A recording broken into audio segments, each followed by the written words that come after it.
Les séquelles de la guerre d'Algérie, le Conseil des ministres vient d'autoriser le gouvernement à engager sa responsabilité. Le débat va commencer dans quelques minutes à l'Assemblée.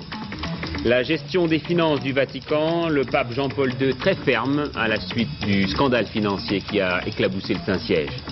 Découverte d'un stock d'armes et d'explosifs volés à l'EDF près de Montauban. Ce serait une cache du mouvement Action Directe. Mesdames, Messieurs, bonsoir. Et puis, derrière tous ces titres que nous développerons, deux actualités sportives qui ne cesseront de monter en intensité et en suspense pendant les 3 jours à venir. Le sprint final de la course du Rhum, nous en parlerons à la fin de ce journal. Et puis la préparation de la finale de la Coupe Davis, France-États-Unis, à partir de vendredi. L'événement aujourd'hui, c'était l'arrivée de John McEnroe à Grenoble. Daniel Cazal. Cette fois, ça y est, il est là. Mal réveillé, mais bien là. John McEnroe est arrivé ce matin par l'avion de Genève. Après quelques heures de repos, il a rejoint ses camarades dans le hall de l'hôtel. Gene Mayer, Peter Fleming, Elliot Telcher, Jimmy Arias. McEnroe a confirmé qu'il aimait beaucoup disputer la Coupe Davis et que c'était pour lui une affaire d'honneur et non d'argent. Quant à sa forme, elle est excellente. Il vient d'ailleurs de remporter les 4 derniers tournois auxquels il a participé. Bien sûr, on peut s'étonner que McEnroe arrive 2 jours et demi avant la finale.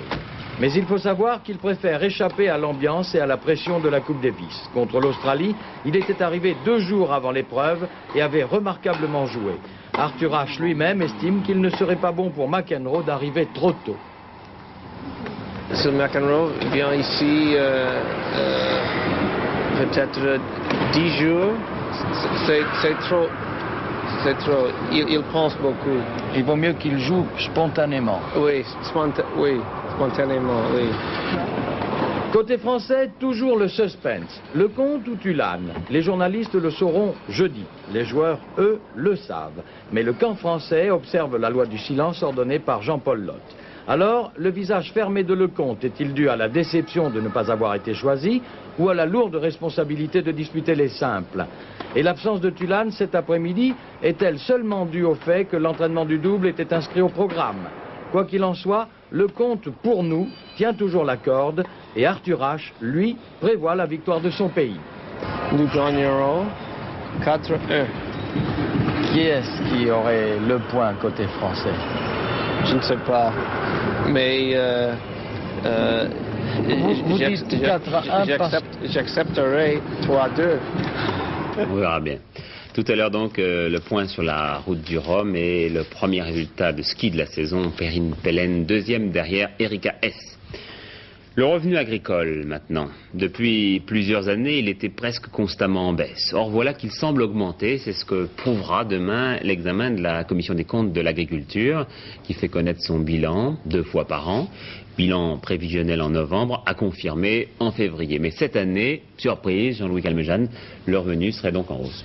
Oui, et bien qu'il ne s'agisse que de comptes prévisionnels, une chose est sûre, cette année donc le revenu agricole va augmenter, et cela pour la première fois donc depuis 8 ans. Je vous rappelle que l'année dernière, ce revenu agricole global avait baissé de 0,4%. Cette année, on avance quelques chiffres et ce revenu agricole pourrait donc augmenter dans une fourchette qui irait de 2,5 à 3%. Mais s'il y a augmentation du revenu agricole global, cela ne veut pas forcément dire qu'il y a augmentation du revenu de tous les agriculteurs. Ça veut donc dire qu'il y a des disparités entre les différentes catégories d'agriculteurs. C'est ça, il y a des disparités et je dirais même plus, cette année, le fossé se creuse. Les gagnants, ce sont cette année les céréaliers, avec leur excellente récolte, et ce sont surtout les champenois, les producteurs de vin fin, en l'occurrence les champenois, qui ont eu cette année donc une récolte exceptionnelle. Les perdants, ce sont les producteurs de pommes qui ont vu leur cours s'effondrer de moitié, et dans une moindre part, ce sont aussi les éleveurs. Alors comment expliquer justement ce retournement de tendance après 8 mauvaises années, tout d'un coup cette bonne année? Mais il y a plusieurs raisons à cela, et j'en vois 2 principalement. D'abord, je vous le disais, les excellentes récoltes, mais il faut bien souligner le caractère exceptionnel de ces récoltes. Ça ne se produira peut-être pas l'année prochaine. Et la deuxième raison, ce sont les prix agricoles fixés cette année à Bruxelles qui se sont révélés des prix agricoles relativement satisfaisants. Alors plus que jamais aujourd'hui, on peut paraphraser, lorsqu'on est agriculteur, on peut paraphraser Pierre Dac et dire qu'il vaut mieux être un riche céréalier de la Beauce plutôt qu'un pauvre éleveur de Lozère. Conseil des ministres cet après-midi, c'est exceptionnel, mais le chef de l'État devait s'envoler demain matin pour l'Égypte. Principale décision de ce Conseil, le gouvernement va engager sa responsabilité sur le fameux texte effaçant les séquelles de la guerre d'Algérie. Vous savez que c'est sur ce texte qu'on avait assisté à un affrontement entre l'Élysée et le groupe socialiste, qui n'avait pas envie de passer l'éponge sur des dossiers, disons, parfois douloureux, mais le gouvernement a tenu bon et maintient son projet, qui va d'ailleurs être discuté dans quelques minutes par les députés en séance de nuit, les sénateurs, eux, ayant accepté le projet initial. Daniel Brem et Jean-Louis Lessen nous communiquent la température du Palais Bourbon. Si nous avons choisi cette solution, c'est qu'elle nous arrange. Cette petite phrase du premier secrétaire du PS, Lionel Jospin, cet après-midi dans les couloirs de l'Assemblée, reflète bien l'état d'esprit des socialistes. Car il est vrai que l'utilisation de l'article 49, alinéa 3 de la Constitution, avantage tout le monde, le chef de l'État, le gouvernement, le PS, mais aussi le groupe socialiste à l'Assemblée. Nous n'aurons pas à nous prononcer par un vote ce soir à l'Assemblée nationale. Par conséquent, je pense que dans cette affaire, personne ne perd la face et que nous nous sortons d'une difficulté dans les meilleures conditions possibles, avec, je l'espère, une compréhension de la part de ceux qui ont une approche différente sur cette question difficile, douloureuse, qui soulève toute une série de passions non encore éteintes après une si longue période. Là encore, cette majorité fait la démonstration qu'elle n'est pas une majorité godillot, et cela me paraît plus important que le texte lui-même. Nous n'avons pas l'intention, au cours des mois et des années qui viennent, systématiquement d'être d'accord avec le gouvernement, de le suivre, je dirais, à la trace. Nous avons l'intention de faire preuve d'une très grande autonomie dans l'action qui est la nôtre, autonomie dans le cadre d'une politique qui a été définie en accord avec l'ensemble des partis, notamment au moment de la campagne des présidentielles. Le texte qui réhabilite les généraux putschistes de l'OAS sera donc adopté dans sa version originale, à moins qu'une motion de censure ne soit votée par l'Assemblée.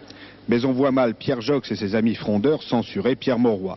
Hypothèse d'école d'autant plus irréelle que l'opposition divisée sur ce thème ne répondra pas par les armes constitutionnelles à l'application de la Constitution. Nous avons le sentiment d'avoir voté, selon notre conscience d'ailleurs, lors de la première lecture. Et nous ne voyons pas pour quelle raison nous participerions cette fois-ci à un véritable règlement de compte, à une épreuve de force entre le gouvernement, le président de la République et sa majorité. Car c'est ainsi maintenant que les choses sont devenues. Du côté de l'UDF, on se contente de laisser aux gaullistes le soin de régler le problème entre eux. Nous ne voulons pas mettre nos amis du RPR en difficulté, disait tout à l'heure Jean-Claude Gaudin, le président du groupe UDF, et même Jacques Chirac a voté avec nous le texte du gouvernement, ajoutait-il. Reste que dans la majorité, les communistes traînent les pieds. Pour eux, l'application dans ce cas précis de l'article 49 est un détournement de procédure caractérisé. Nous sommes contre la réhabilitation des généraux parce que nous sommes pour la justice. Et la procédure choisie ne vous plaît pas? À la procédure choisie, nous la condamnons. Pourtant, le vote de ce soir ne fait aucun doute, mais si le gouvernement a gain de cause, c'est que certains applaudiront, d'autres se tairont, le reste se résignera. 20 ans plus tard, et malgré les réticences ou les pincements au cœur, les députés accepteront finalement de tourner la page. Donc pas de motion de censure de la part de l'opposition. Ce matin, les députés avaient adopté en seconde lecture le projet de loi sur la décentralisation des départements d'outre-mer, mais l'opposition a demandé la saisine du Conseil constitutionnel. Demain donc, François Mitterrand s'envolera pour un long voyage qu'il conduira d'abord en Égypte puis en Inde. Première partie l'Égypte, des discussions essentiellement politiques mais aussi économiques, avec deux grands chapitres dans la coopération franco-égyptienne, le métro, nous en parlions dans l'antenne de midi, et puis le militaire. L'occasion pour nous de jeter un œil, celui de Pierre Serra, sur l'armée égyptienne, ses forces et ses faiblesses.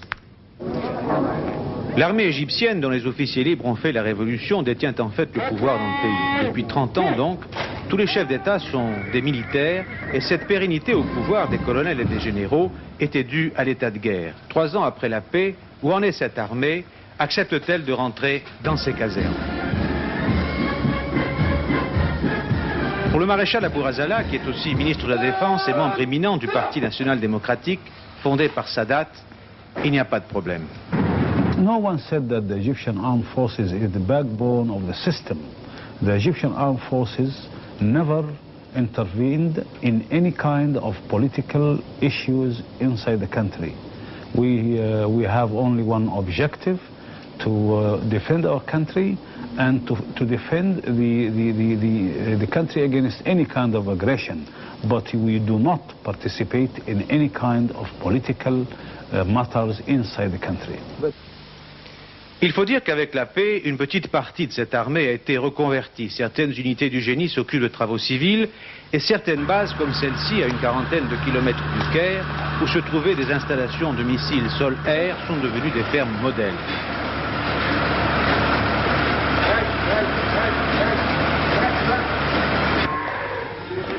Ici, par exemple, 800 vaches laitières et reproductrices sont soignées par des soldats et produisent une partie de ravitaillement en lait, yaourt, beurre et viande nécessaires à l'armée.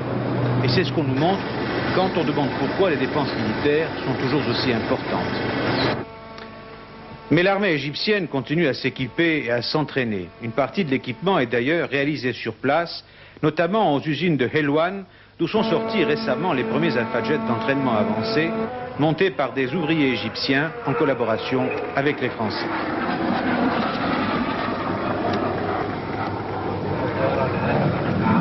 L'entraînement des troupes est maintenu à un haut niveau et dans les vastes surfaces désertiques, à l'ouest du Caire, le Sinaï à l'est ne pouvant pas être utilisé en raison des clauses du traité de paix, des manœuvres à tir réel et de troupes aéroportées sont régulièrement organisées. On peut y voir toutes sortes d'avions, russes, français et américains, chasseurs MiG-17, bombardiers lourds du Tupolev F-16, Mirage 5 et Fantôme et F-16. Impressionnante démonstration qui amène bien sûr la question contre quoi, contre qui tout cela. Il y a d'abord la nécessité de conserver à l'Égypte son rôle de puissance régionale. Et puis le gouvernement égyptien considère comme une menace sérieuse ce qu'il appelle les visées soviétiques par Libyens interposés, la guerre irano-irakienne et son corollaire, la sécurité du Golfe. Et enfin, le fait que le gouvernement israélien mène, selon le Caire, une politique de force dans la région et entretiendrait plusieurs divisions à la frontière israélo-égyptienne, mais la paix ne semble pas menacée dans l'état actuel des choses. We are pro-peace. Any kind of, if Israel is pro-peace, this is not a threat. But if Israel is not pro-peace, this is a threat. If Israel means peace, we don't care if they have 16 divisions or 20 divisions, because friendly countries could have any kind of armed forces on the borders without any kind of threat. But if Israel is going to act as a police keeper of the area, it could be a threat. Face à toutes ces questions, il reste une certitude. Dans un pays comme l'Égypte, pays de vieille tradition politique et qui aspire à la démocratie, l'alternative demeure avant tout militaire, ne serait-ce que pour contrer les fondamentalistes de l'islam, dont l'armée, au dire du président Moubarak lui-même, a été nettoyée au lendemain de l'assassinat d'Anwar el-Sadat. Moscou, fin de la première journée des travaux du Soviet suprême, mais toujours pas de chef de l'État. On pense donc que c'est demain que les autorités soviétiques donneront un remplaçant à Leonid Brejnev. Une seule indication, l'élection de Yuri Andropov au présidium du Soviet suprême. Philippe Rochaud. Ces applaudissements en plein cœur de la réunion du Soviet suprême, le Parlement de l'URSS, viennent saluer l'élection de Yuri Andropov, à droite derrière l'orateur, comme membre du présidium. Andropov vient ainsi de franchir un échelon supplémentaire vers la présidence de la République. Hier déjà, il avait pu placer l'un de ses hommes, Guedar Aliyev, au bureau politique du parti. Cela ne veut pas dire que Yuri Andropov sera élu chef de l'État, comme Leonid Brejnev en 1975, mais face aux 1500 membres du Soviet suprême, les députés soviétiques, il renforce sa position. Mais le nom du futur chef de l'État qui sortira demain de cette assemblée pourrait être aussi celui d'Andrei Gromyko, ici à gauche. Il se verrait ainsi récompensé des 25 années au cours desquelles il a dirigé la diplomatie soviétique de Staline à Brejnev. À gauche du maréchal Oustinov, un autre favori, Konstantin Tchernenko, qui ferait, dit-on, un bon président de transition. Mais le nom le plus cité ce soir restait celui de Yuri Andropov. Il serait ainsi le premier dirigeant depuis Lénine à cumuler d'emblée les deux fonctions de chef du parti et de chef de l'État. Il avait fallu 10 ans à Brejnev à la tête du PC soviétique pour y parvenir. La résistance afghane aurait fait sauter au début du mois le pipeline pétrolier qui relie l'URSS à l'Afghanistan. Du côté du gaz soviétique, cette fois, peut-être un nouveau marché en perspective pour la France, avec à la clé l'exploitation en URSS d'un gisement de 6 milliards de mètres cubes par an dans un premier temps, puis la construction d'une usine. Le contrat serait d'au moins 7 milliards de francs. La France est en concurrence directe avec l'Allemagne de l'Ouest et le Canada. Jean-Pierre Chevènement se rendra en URSS le 1er décembre. Autre négociation, et celle-ci très ardue, celle du GATT à Genève. C'est un organisme qui regroupe les principales puissances du commerce mondial. 88 pays y sont représentés. Chacun essaie d'éviter un échec de cette conférence ministérielle qui va s'ouvrir demain. Et le représentant français, Michel Joubert, s'est félicité tout à l'heure de la position de l'ensemble de la communauté européenne. Les États-Unis ont voulu cette conférence. Ils ont mis, disons, déjà beaucoup d'eau dans leur vin. Pour qu'ils soient d'accord avec nous, il faudra qu'ils en mettent davantage. Et par conséquent, ça sera un des intérêts de l'exercice qui va se passer à Genève à partir de demain, pendant 3 jours. C'est cela, c'est qu'il va falloir que les Américains ajustent leurs espoirs initiaux aux réalités de l'Europe et aux réalités du monde. À partir de ça, on peut arriver à un texte qui, de toute façon, ne prouvera pas grand-chose, car ce n'est pas à partir du commerce international qu'aujourd'hui on peut prouver quelque chose, c'est à partir du développement de chaque pays, une sorte de relance de l'activité mondiale. À partir de chaque activité nationale, et à partir de ce moment-là, il y aura du commerce international. Mais ce n'est pas en disant libérons davantage de commerce international que l'activité tombera sur nous comme le printemps. Ce n'est pas vrai. Un dernier mot sur l'actualité hors de nos frontières aujourd'hui pour analyser avec Jean-Claude Darigo cette lettre remise par Jean-Paul II aux cardinaux du monde entier réunis au Vatican en assemblée plénière. Le pape y annonce que les structures de gouvernement de l'Église pourraient être modifiées et s'intéresse tout particulièrement à la gestion des finances du Saint-Siège, récemment mise à jour par une série d'affaires, disons, parallèles qui ont pu l'éclabousser. Prenons notre temps et faisons le ménage. C'est en substance ce que Jean-Paul II a déclaré aux cardinaux réunis à son initiative pour discuter avec lui des problèmes de l'Église et notamment de celui épineux des finances. L'argent que les fidèles confient à la papauté pour sa gestion ne doit pas être utilisé, a dit le pape, d'une façon qui puisse apparaître moins que respectueuse à l'égard de leur caractère particulier. Traduisons, ce sont les contributions volontaires qui alimentent les caisses du Vatican, il doit continuer d'en être ainsi. D'où restriction désormais par rapport aux opérations effectuées sur les marchés financiers. Allusion évidente à l'affaire Marcinkus, ce prélat musclé du Vatican, accusé par certains de malversation et d'opérations douteuses en Italie et à l'étranger. Si l'on suit les directives de Jean-Paul II, il ne pourra plus y avoir de scandale Sindona ou de crack Banco Ambrosiano avec suicide téléguidé et règlement de compte. Le déficit du Vatican atteindrait cette année un chiffre record, 210 millions de francs. Il faudra trouver très vite de vraies solutions. La gestion de Monseigneur Marcinkus cessera probablement sous peu. L'enquête l'a pratiquement lavé de l'accusation de trafic crapuleux, mais le moins qu'on puisse dire, c'est qu'il a manqué de flair et de prudence. Alors, selon les usages de l'Église, il sera, comme on dit, appelé à d'autres fonctions. Puisque nous parlons finances, sachez que le déficit du budget cette année sera finalement tout juste inférieur à 100 milliards de francs, 98,9 milliards très précisément, on se croirait dans un magasin. Le Conseil des ministres a adopté tout à l'heure la loi de finances rectificative. 1279 médicaments désormais moins remboursés par la sécurité sociale, très exactement à partir du 1er décembre. La liste devrait être publiée dans quelques jours par le journal officiel. De quoi s'agit-il? Eh bien, vous le voyez, de ces médicaments dits de confort, destinés à soigner des affections légères, ou bien dont l'intérêt thérapeutique est limité. Alors, au lieu d'être remboursés à 70%, ils le seront seulement à 40%. Quant aux désinfectants et aux amaigrissants, ils ne le seront plus du tout. Santé toujours, avec le projet de réforme des hôpitaux qui devrait être révélé dans son intégralité dimanche prochain. Mais d'ores et déjà, le ministre Jacques Ralite a fait connaître sa décision de faire éclater les services traditionnels en départements. Ce serait la fin des chefs de service que l'on appelait jusqu'alors les mandarins, qui étaient en poste à vie. Il y a une aspiration du malade, des malades, à être traités à l'hôpital globalement et pas seulement comme un organe. Alors est née l'idée d'un département, c'est-à-dire d'un lieu où sont utilisés tout le savoir médical, Actuellement, il y a le chef de service et puis alentour, il y a les jeunes médecins qui n'ont aucune perspective. Alors nous, ce que l'on souhaite, eh bien, c'est que aucune valeur médicale ne soit laissée en jachère. Si vraiment on veut personnaliser ce rendez-vous singulier dont on parle tant, le réaliser bien à l'hôpital, il fallait supprimer le privé, c'est-à-dire le frein d'argent, c'est réglé, mais il faut après supprimer d'autres freins.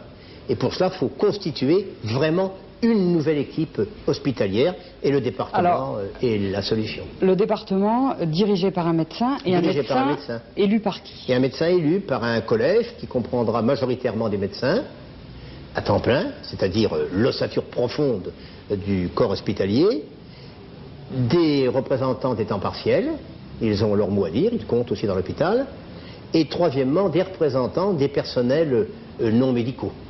Ce qui fait qu'on aura une lecture la plus fine possible de ce que peut être un département. Les chefs de service sont d'accord avec votre projet? On sent un consensus général qui est en train de s'établir. Le centre, ce sera le malade, et autour du malade, tous ceux qui peuvent s'en occuper. Tandis qu'aujourd'hui, il y avait le malade, qui était bien soigné, mais il manquait quand même pas mal d'éléments qui pourtant étaient là et souhaitaient travailler au service du malade.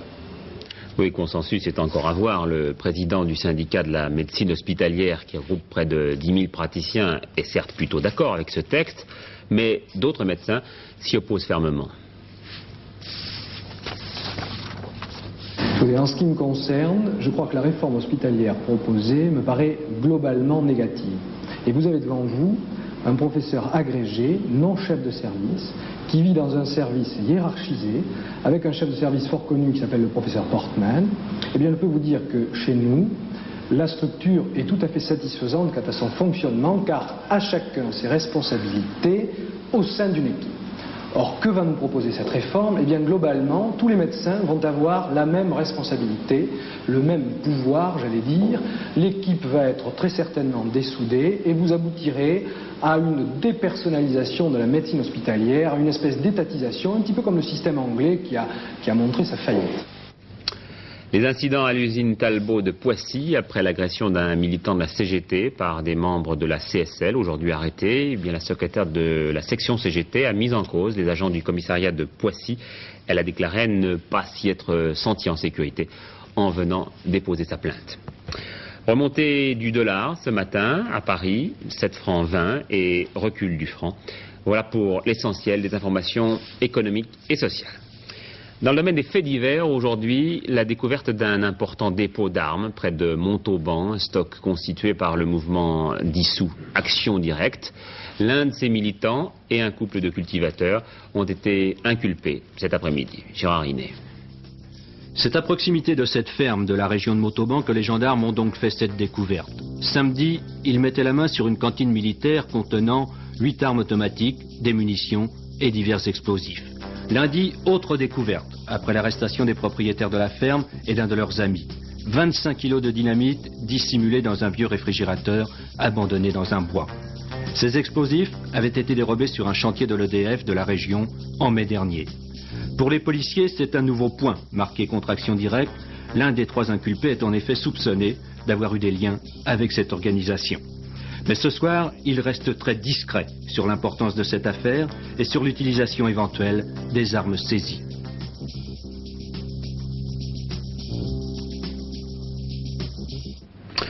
Avant de passer au sport, il faut que je vous raconte l'histoire étonnante de ce Girondin qui a préféré reconnaître un meurtre qu'il n'avait pas commis.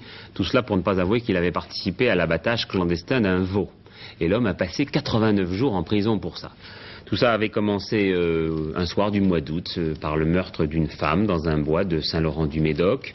Un témoin avait aperçu notre homme, non loin de là. En fait, celui-ci n'avait fait que sacrifier à cette pratique assez courante dans le pays médocain, qui consiste à abattre un veau clandestinement. Mais pour ne pas reconnaître son péché, il a préféré avouer le meurtre qu'il n'avait pas commis et il a passé 3 mois en prison. J'aurais voulu t'y voir, dit-il maintenant aujourd'hui, avec 10 gendarmes autour de toi. Voilà, nous allons maintenant passer à la route du Rhum avec les dernières indications que nous fournit cette carte. Vous le voyez, en tête toujours Marc Pajot. Marc Pajot très largement, malgré ses ennuis, il a même considérablement augmenté son avance sur son concurrent direct, qui est le surprenant second Bruno Perron. Plus de 110 000 entre les deux hommes, c'est-à-dire près de 200 km. Le troisième est Mike Birch, qui a considérablement ralenti, lui, et qui ne marche qu'à 9 nœuds de moyenne. Le quatrième est Éric Loiseau. Si Pajot continue à ce rythme, eh bien, il devrait virer la boue à la Martinique dans la nuit et arriver à Pointe-à-Pitre dans la nuit de jeudi à vendredi. Vous voyez, tout cela va très très vite. Du côté des monocoques, Malinowski est 8e, Parisi est 15e et Joël Charpentier est 18e. Mais il est aussi un concurrent pas comme les autres, qui est parti en même temps que tout le monde, le 7 novembre à Saint-Malo, mais qui ne sera pas classé. Il n'avait pas été retenu par le comité de course. Il n'était pas, comme on dit, sponsorisé par une marque. Sofalo Gwen. No. Gwen. Derrière le nom de ce voilier ne se cache pas un sponsor connu. Sofalo Gwen, c'est la première syllabe du prénom des 4 enfants de Raymond Le Colotaire, Solange, Françoise, Loïc et Gwenaël. Itinéraire parallèle dans la course et dans la vie pour ce Nantais de 39 ans. En 1979, il apprend qu'une grave maladie met sa vie en danger. Il quitte son entreprise d'électricité pour se lancer dans la voile, dans l'école croisière. En août dernier, il décide de participer à la course du Rhum sur son First 38, un bateau de 11,50 m. Après avoir effectué le parcours de qualification imposé par les organisateurs, il apprend une semaine avant le départ à Saint-Malo qu'il n'est pas retenu pour l'épreuve. Qu'importe, Raymond Le Colotaire partira tout de même. Une demi-heure après tous les engagés, il franchira la ligne de départ, pas tout à fait à égalité avec les autres. Un régime strict lui impose certains aliments, pas de graisse, pas d'alcool. Et puis, sans balise Argos, bien sûr, pour le situer, puisqu'il n'est pas engagé officiellement. Sans tapage, Raymond Le Colotaire poursuit sa course parallèle. Et il se débrouille très bien, puisqu'il est actuellement tout à fait dans le milieu du peloton. Le ski maintenant, la première course de la saison, Perrine Pellen a terminé 2e aujourd'hui à Bormio en Italie, du slalom géant féminin des World Series. C'est la première course de ski alpin de la saison. 2e derrière l'intouchable Suissesse Erika Hess, triple championne du monde et lauréate de la dernière Coupe du Monde. Ça nous amène directement à la météo, puisqu'il y a quelques jours, Alain Gillot-Pétret nous avait annoncé la neige en France. Oui, absolument. Absolument. Enfin, la météo nationale aussi, bien sûr, avec un automne très printanier, en tout cas au niveau des températures. Pourquoi? Regardez la photo satellite qui, je l'espère, est à l'endroit. Elle est à l'endroit. En effet, voici la France, bien clairement désignée en jaune. Mais ici, regardez, il n'y a pas de nuages. S'il n'y a pas de nuages, c'est qu'il y a une haute pression. S'il y a une haute pression, c'est qu'il y a un anticyclone. Donc, comme il tourne comme ceci, et il fait revenir du vent de sud-ouest sur la France. Tout ce qui vient du sud-ouest, c'est béni, parce que c'est chaud. Cette ligne de nuages-là, qui a abordé l'ouest, le nord-ouest cet après-midi, progressivement demain, va se décaler vers le sud-est. Un peu en retard sur l'horaire, mais on n'est pas à la SNCF, alors regardez la carte pour demain. Cette zone que vous venez de voir se situera sur la majeure partie de la France, à l'exception d'un grand sud-est, où il devrait faire beau, avec des vents assez forts de sud, surtout en mer, à l'exception également des Ardennes, du bassin parisien, de la Normandie, de la Bretagne, du Nord, du Cotentin, où le ciel sera variable, avec des averses et des éclaircies. Partout ailleurs, donc des nuages ou de la pluie modérée, car beaucoup de la pluie va traverser cette nuit la France, si bien qu'on ne la verra pas. Les vents seront assez forts de sud-sud-ouest sur les côtes de la Manche et de l'Atlantique avant l'arrivée d'une nouvelle perturbation. Et oui, qu'est-ce que vous voulez? Il y en a une autre derrière. Côté température, c'est toujours ce printemps automnal ou cet automne printanier, comme vous voulez, de 11 à 12 degrés au nord du pays quand même. Il devrait faire nettement plus frais. Et au sud de la Loire, cela fait de 11 à 19 degrés. 19 degrés encore, c'est le maximum. C'est 1 degré de plus qu'aujourd'hui. Il faisait 18 degrés à 16 h à Ajaccio. Ça nous fait une moyenne nationale de 14 degrés. On est quand même en novembre. C'est bien chaud. D'ailleurs, la preuve qu'on est en novembre, demain, c'est le mercredi 24 novembre. 2 minutes de soleil en moins, c'est marqué sur notre éphéméride. Levé 8h14, couché 17h. Et c'est également la Sainte Flora, le nom d'un très beau et magnifique cyclone de 1963, si votre mémoire est bonne. Voilà, 3 nouveaux journaux, une nouvelle revue politique qui paraît tous les 2 mois, Intervention, une revue trimestrielle pour le mystère animal qui s'appelle Amazon, et puis du côté des hebdomadaires régionaux, après Sud, le Nouveau Sud. Voilà pour l'essentiel des informations de ce mardi à 23h15. Hervé Claude fera la synthèse, et puis à 12h45 demain, Philippe Labro. Nous aurons le plaisir de nous retrouver, si vous voulez bien, à 20h. Bonne soirée à tous.